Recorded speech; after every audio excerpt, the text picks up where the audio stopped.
Maulana Azad national Urdu university میں 3 روزہ قومی ورکشاپ اختتام پذیر ہوا۔ صحافیوں میں صلاحیتوں کو اجاگر کرنے اور انہیں جدید صحافتی تکنیک سے ہم آہنگ کرنے کے مقصد سے اس ورکشاپ کا انعقاد کیا گیا تھا۔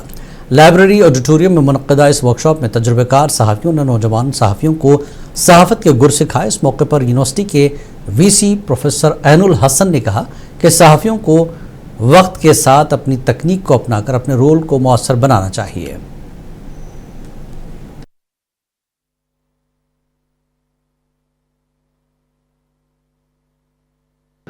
جو یہاں کے حیدرآباد کے لوگ تھے، اطراف کے لوگ تھے، اور جو بڑے بڑے جرنلسٹ جو یہاں حیدرآباد سے باہر سے آئے تھے، ان سب لوگوں نے کہیں نہ کہیں اپنی باتیں رکھی اور کچھ نہ کچھ ہمارے طلباء کو، ہماری یونیورسٹی کے اور جو حضرات تھے، ٹیچرز بھی ہیں، نان ٹیچنگ اسٹاف بھی ہیں، ان کے سامنے رکھی باتیں۔ یہ دور ایسا ہے کہ جہاں بات کی جاتی ہے مل بیٹھ کے کوئی فیصلہ کرنا۔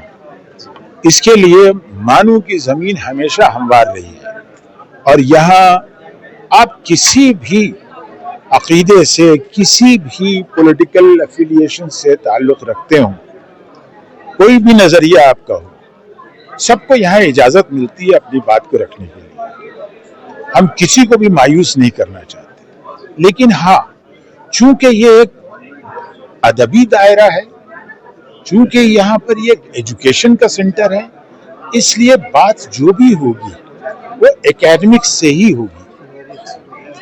اکیڈمکس سے جب بات ہوگی تو کس کو بھی، کوئی بھی آئے، کوئی بھی اپنی بات رکھے، اور یہ اردو یونیورسٹی، اس کا دائرہ بہت وسیع ہے۔ اس کو ہم کسی چھوٹے سے اس کا احاطہ نہیں کر سکتے، چھوٹے سے کمرے میں بند نہیں کر سکتے، اس لیے کہ ہم جو ریپرزینٹ کرتے ہیں وہ پورے ہندوستان کو ریپرزینٹ